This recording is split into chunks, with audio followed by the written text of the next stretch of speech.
দর্শক, এই মুহূর্তে আমরা রয়েছি চকবাজারের যে পলিথিন উৎপাদন কারখানা, সেখানে আমরা এই মুহূর্তে ওই কারখানার মধ্যে দেখতে পাচ্ছি যে বিভিন্ন ধরনের মেশিনারিজ কিন্তু রয়েছে পলিথিন উৎপাদনের, এবং কাঁচামাল রয়েছে এই পলিমার উৎপাদনের ক্ষেত্রে।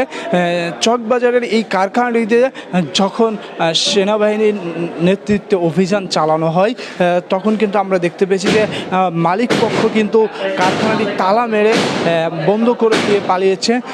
সেনাবাহিনী বা যৌথ বাহিনী আসার কথা শুনেই তারপরেই কিন্তু আমরা দেখতে পেয়েছি যে সেনাবাহিনীর নেতৃত্বে এবং সরাসরি সাংবাদিকদের উপস্থিতিতে কিন্তু তালা ভেঙে এই কারখানাতে প্রবেশ করা হয়েছে।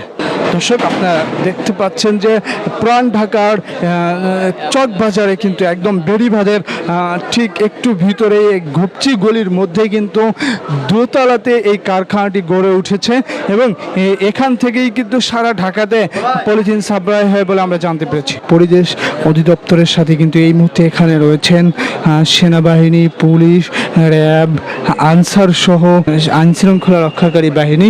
এই অভিযানটি কিন্তু এই এলাকায় আজকে সারাদিন চলবে বলে জানিয়েছেন পরিবেশ অধিদপ্তরের ম্যাজিস্ট্রেট জনাব রুবিনা হক। এখন চলেন আমাদের সাথে, তো আপনারা আছেন, আমরা দেখি। আমরা এর আগে র্যাকি করে গিয়েছি। পুরো চকবাজার সোয়ারিঘাটি এলাকায় মিলে প্রায় 25 থেকে 30টি কারখানা আছে আনুমানিক, আমার জানা মতে।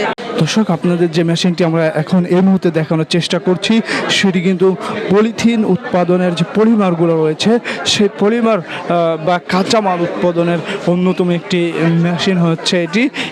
এখানে কিন্তু বড় বড় যে পলিথিন রয়েছে সেগুলা উৎপাদন হয় এই মেশিন থেকে। দর্শক, চকবাজারের একদম ঘুপচি বাড়ি একটি ফ্যামিলি বাসার দোতলায় কিন্তু এই কারখানাটি রয়েছে, এবং আমরা যেটি দেখতে পেয়েছি যে সেনাবাহিনীর যৌথ নেতৃত্বে কিন্তু আজকে যৌথ বাহিনীর অভিযানটি চলছে।